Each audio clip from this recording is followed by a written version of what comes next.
Game started. Oh, Moet Chandon. Okay, so e4. Shall we try the Latvian gambit again? Why not? Not possible here.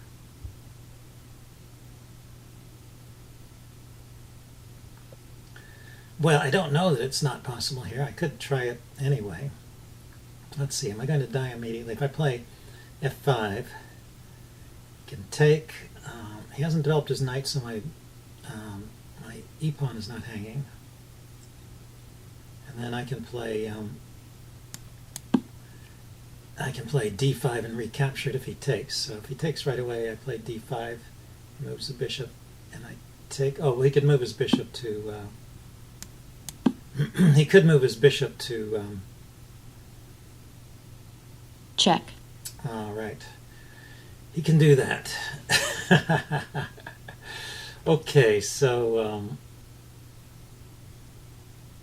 if I move my king in front of this, he can take the d-pawn. So I want to move my king forward. And I can place my knight on f6, I guess, blocking any checks on that diagonal. I'm still threatening his bishop and threatening just to take the pawn. No, I'm not threatening to take the pawn anymore, because his queen's defending it. So let's attack the queen.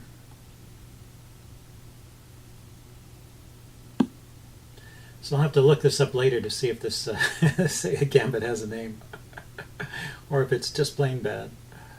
Could be bad. Well, he left his f-pawn undefended. So let's get my material back.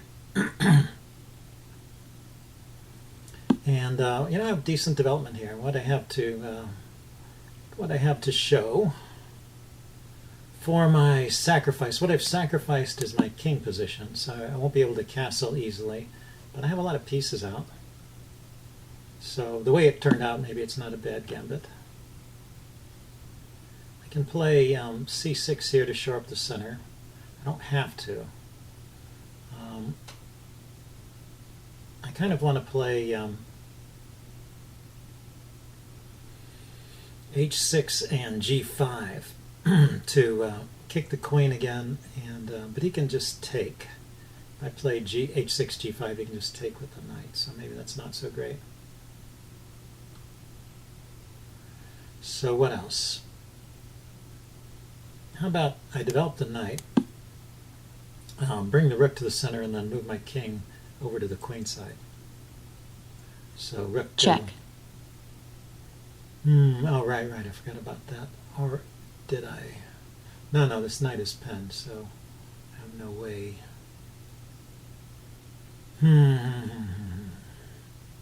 Yeah, I can't. That pawn was not defended. I needed to defend it.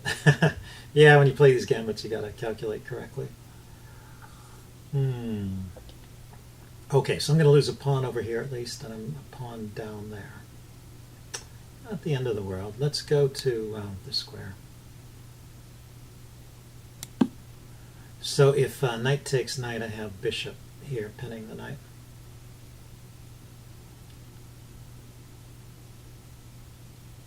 Against the queen. And he can move his knight with an attack on my queen. He can move it here or here. But on either of those squares I can take it.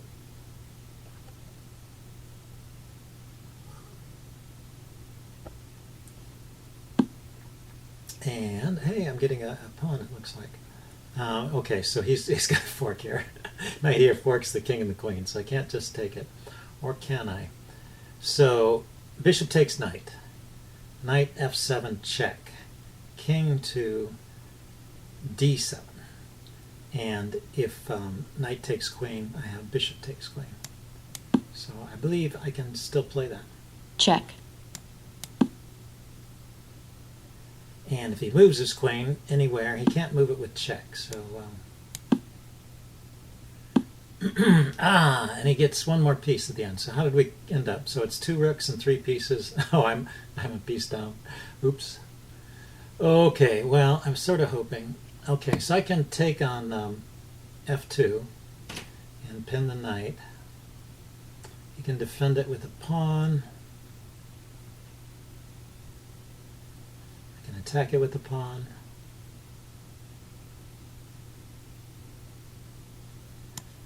Check.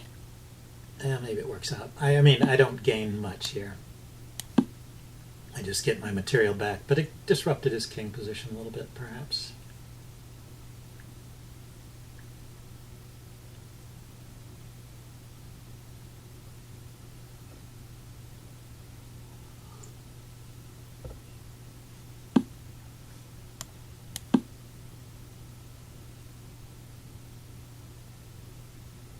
And he just doesn't have a good way to defend it.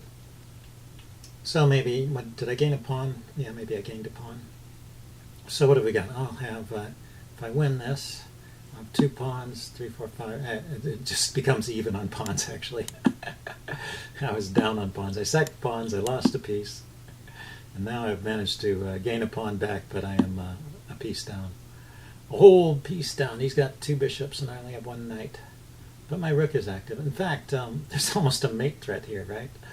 Rook here is covered by his bishop. Okay.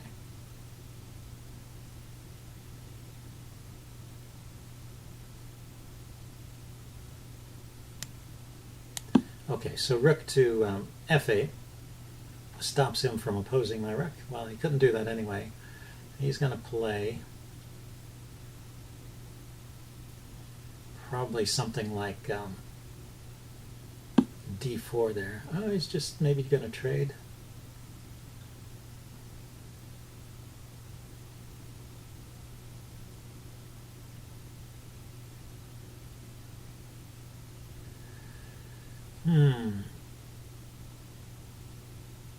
This is very tempting.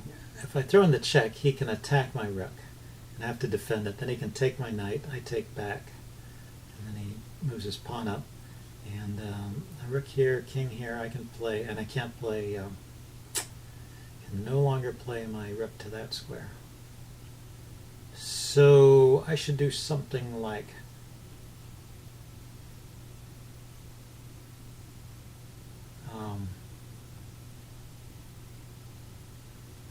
if there were a knight move that defended the rook, that would be good, but I don't see it.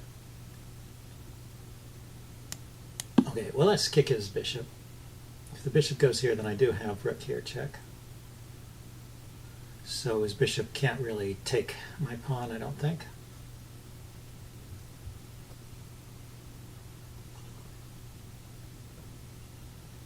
And if he leaves this diagonal, I have check here, king to the side, and I just need to figure out how to defend the knight over here, and I can defend the rook over here, and I can checkmate him. Ah, he's going with the bishop there. Okay, so I get 1 check at least. Is that the best way to do it? He has 2 squares he can go to, there and there. And check. This is interesting. So if he goes directly to h3, then it's checkmate. Right? Checkmate. And if he didn't go to h3, then I had a check with my knight at least. Probably not sufficient. But, well, I guess I will upload this and do a postmortem. It's kind of a fun game. See you guys later. Bye.